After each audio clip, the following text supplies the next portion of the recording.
Hey guys, what's going on? Rico Garcia here, founder of EcoTek Pro. Today I want to talk about AC and cleaning the HVAC system as well as the ducts and why it's important if you've had any kind of mold inside of your property. So make sure you stay tuned.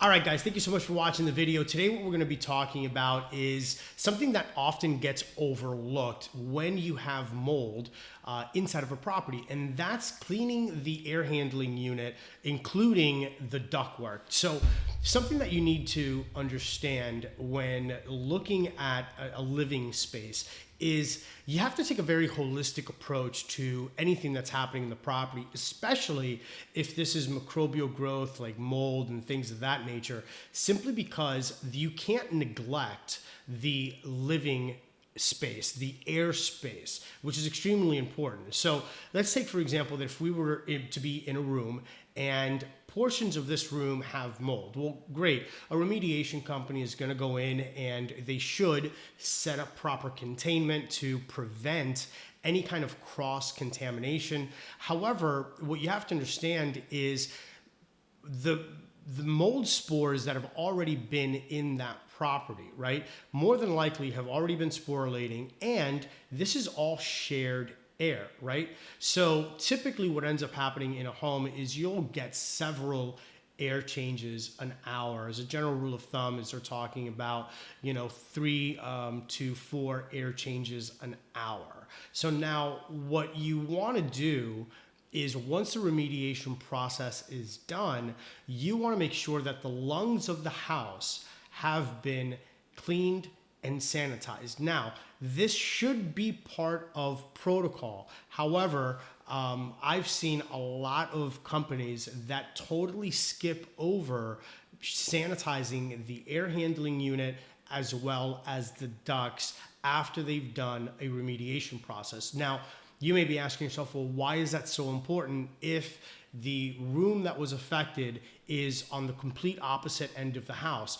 Well, the reason why it's important is because your air handling unit, when they installed it, was based on how many square feet and cubic feet of residence or wherever in your business, wherever it was installed. So it's calculating how much air it's literally sucking out of the living space in order to go ahead and process that so that the entire property stays cool. So logic would tell you that if you have an area in the house that was affected by mold, that there's a very good possibility, if not probability, that the air handling unit, at least the coils and perhaps the blower and maybe even the ductwork, has already been compromised with some kind of microbial growth. So what you want to do is take advantage of the mold remediation company being on site to go ahead and clean the air handling unit after everything has been sanitized for a couple of reasons. Number one,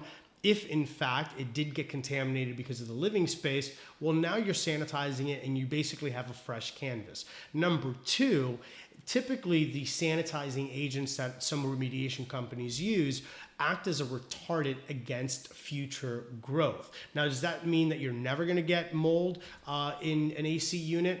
It's very difficult to say, especially with ACs, because they're very prone to microbial growth because of condensation, and you get a lot of dust there, which provides a food source, and there's humidity because again the coils start to sweat. So there's a lot of things that go into it, but at the end of the day, to have that additional layer of security really does help bring down the contamination load of what's already happening on the coils. And then the final step would be cleaning the ducts and sanitizing all of the ducts throughout the property. What that's going to allow you to do is to make sure that now you are totally safe with regards to the amount of mold spores that are inside of the living space. So whenever you're faced with a mold remediation project, even if you're trying to do this yourself, always take a look at the air handling unit, peek your head underneath, see how the coils are.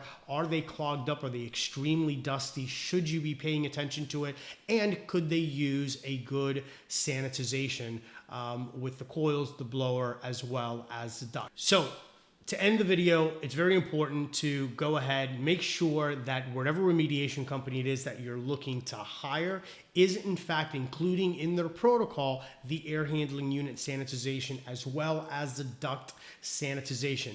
If you're a do-it-yourselfer, go ahead and at the very least take the additional step of inspecting the coils and make sure that they're nice and clean, or go ahead and reach out to an an AC tech that maybe perhaps can do a pull and clean, which is essentially an acid wash for your air handling unit. At any rate, I hope that this video helps and gives you a little bit of an insight as to why cleaning your air handling unit is extremely important as part of the mold remediation protocol. And if you found some value in the video, go ahead and give us a thumbs up, smash that subscribe button, share the video, and as always, if you've got any questions, any concerns, go ahead and drop a comment below, or just feel free to pick up the phone, shoot us a call, and we'll be more than happy to answer any of your questions.